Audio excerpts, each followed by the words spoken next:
திருநெல்வேலி மாவட்டம் ரெட்டியார்பட்டி அருகே செல்போன் கோபுரம் அமைப்பதற்கு பொதுமக்கள் எதிர்ப்பு தெரிவித்துள்ளனர்.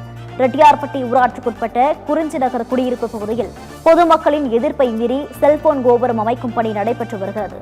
முறையான சாலை வசதியற்ற குறுகலான இப்பகுதியில் கோபுரம் அமைப்பது பேரிடர் காலங்களில் உயிருக்கும் உடைமைக்கும் பெரும் அச்சுறுத்தலாக அமையும் என பொதுமக்கள் அச்சம் தெரிவித்துள்ளனர்.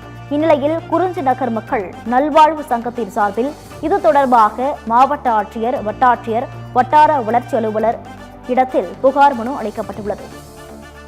ஏற்கனவே எங்கள் ஏரியாவில் ஒரு மொபைல் டவர் இருக்குது. எங்கள் குடியிருப்பு பகுதியில் நடுவில் ஒரு மொபைல் டவர் இருக்குது. இந்த நிலையிலேயே ஒரு 20 அடி டிஸ்டன்ஸ்லேயே இந்த இடத்துல புது டவர் போடுறதுக்காக எஸ்டாப்ளிஷ் வெறும் 20 அடி தான் டிஸ்டன்ஸு. அந்த 20 அடி டிஸ்டன்ஸில் இன்னொரு டவர் போடுறாங்க. ஏற்கனவே இருக்கிற அந்த டவர்னால் எங்கள் ஏரியாவில் முன்னாடி ஒரு இடி மின்னல் தாக்கும்போது அந்த இதில் அங்கே இருக்கிற மின் உபகரணங்கள் எல்லாமே பழுதாயிருச்சு. இந்த நிலையில் இப்போ இன்னொரு டவரையும் அந்த இடத்துல நிறுவ வராங்க. இது நிறுவ வரும்போது நாங்கள் பொதுமக்கள் இந்த குறையை நாங்கள் அவங்க கேட்டாச்சுன்னா நாங்கள் எங்களுக்கு அப்ரூவல் கிடச்சிருச்சு, யாரும் எங்களை பிரேக் பண்ண முடியாது, நாங்கள் எஸ்டாப்ளிஷ் பண்ணிட்டு போயிடுவோம், நீங்கள் முடிஞ்சால் பாருங்கன்னு மாதிரி சொல்கிறாங்க. பொதுமக்களாகி நாங்கள் எங்கே போய் யார்கிட்ட முறையிடுறது? எங்களுக்கு அரசாங்கம் தான் துணையாக நிற்கணும். அந்த இடத்துல இன்னொரு டவர் வராமல் இருக்கணும், பார்த்துக்கோங்க.